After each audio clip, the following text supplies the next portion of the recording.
We were in Brighton for New Year's, and a friend of mine was kind of talking to me about kind of looking to go down the vegan path. So she's not vegetarian or anything. She doesn't eat much meat, but she likes eating fish. She loves eating fish. And she was kind of saying, like, how do I make the switch to being vegan? Like, is it a difficult thing to do? Is it arduous? Do you miss anything, basically? And then what I want to just kind of say in this video, and it's mainly aimed at people who aren't vegan, who are maybe looking at it, or they've got friends who are kind of going that way. And I think the main misconception is that it's a difficult thing to do. Now, in my opinion, going gluten-free is far, far harder to do. Okay, so you're interested in going vegan because of whatever reason, whether it's health, environmental, kind of animal rights, whatever, but you have no idea what to do. Now, if you're in the UK, you're really lucky because you've got shops like the Co-op, even Asda are getting much, much better. Not on their own products, they're still woefully behind on their own products labelling, but they do stock a lot of vegan products, like they do vegan naan, like falafels, all that kind of stuff. Obviously I just listed like naans and falafels, but that's basically what I live on. How do you go vegan? Is it hard to do? Well, I would say that no, it's not hard to do at all. So there's a few key things that I learned when I first started going vegan, which was, right, so what do you do? So it's all about having it as part of your lifestyle. So for me, I like going to the pub. First port of call in that respect is to find out which drinks you can have. Grolsch, Stella are all vegan, so as long as you know those three, you're pretty much set in every single pub you go to. If you're a cider drinker, all Thatcher's Brewery stuff is vegan. Strongbow, unfortunately, is not. And before going vegan, Strongbow was pretty much my go-to if there wasn't a nicer cider in stock, so that's kind of gone. But you just find the beers that are applicable and then you just have more of them. And then when it comes to food, again, I just picked certain things that I liked that I could get from any shop, so that if I was in a pickle, as it were, then I could just go to those things. So I could always go, like, I know that hummus and pita bread, if I'm in like completely stuck, I can always go for that. So, you know, that's one thing to go for.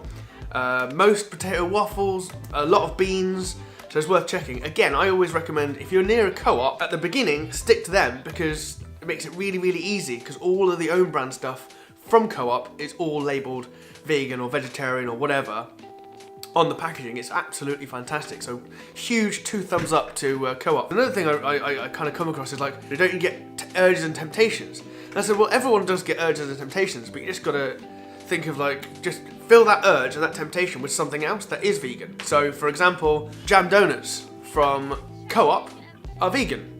So, you know, if you've got a sweet tooth, you can still get the sweetness, whether you're vegan or not. So that's another kind of point of it. And then it's a case of, right, what's better? 0% vegan, 10% vegan, 50% vegan, 90% vegan, 100%, right? So obviously 100% vegan is the best way you can go about it. But that doesn't mean that if you fall off the wagon and then you become 90% vegan, it shouldn't put you off to go back to the 100. So yeah, I think that's just, people, it's the same thing with smoking. People get the idea that I'm off the wagon, there's no point in continuing, because I fell off the wagon once, so there's no point in carrying on, persevering with the change in lifestyle. So to anyone who is thinking about it, but they think, oh, I cannot give up cheese. That's the biggest thing I get is, how do you give up cheese? So for me, it wasn't that hard. I grew up on mild cheddar, so, you know, it wasn't a big thing for me to give up cheese. But to anyone who's like so like passionately loves cheese, I say, why don't you just have cheese on a Sunday? Or another way I like to think about it is have like a token. So every week there's one day that you can just be vegetarian. Or if you're coming from a full meat eating stance, you can just say, for one day a week, I'm allowed to be non-vegan. So you can have anything you want. But then it isn't set to a certain day. So it's not like Saturday, I'm gonna do this every single day. But you just get one token, doesn't roll over.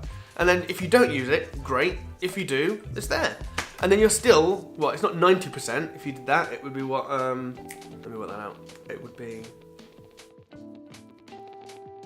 85% vegan. So if you were just having meat one day a week, or just vegetarian one day a week, you'd be 85% vegan.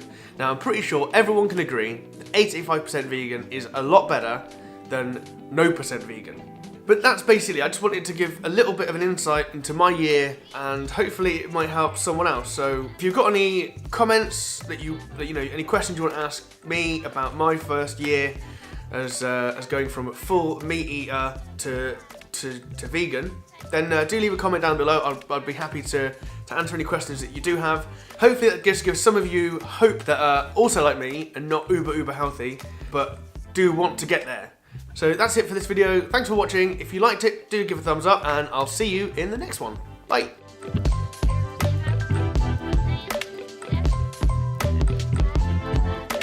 Vegan, vegan, vegan, vegan, vegan, vegan, vegan, vegan, vegans, vegan, vegan, vegan, or vegan, vegan, vegan, or not vegan, vegan, vegan, vegan, vegan, vegan, vegan, vegan, vegan, vegan, vegan, vegan.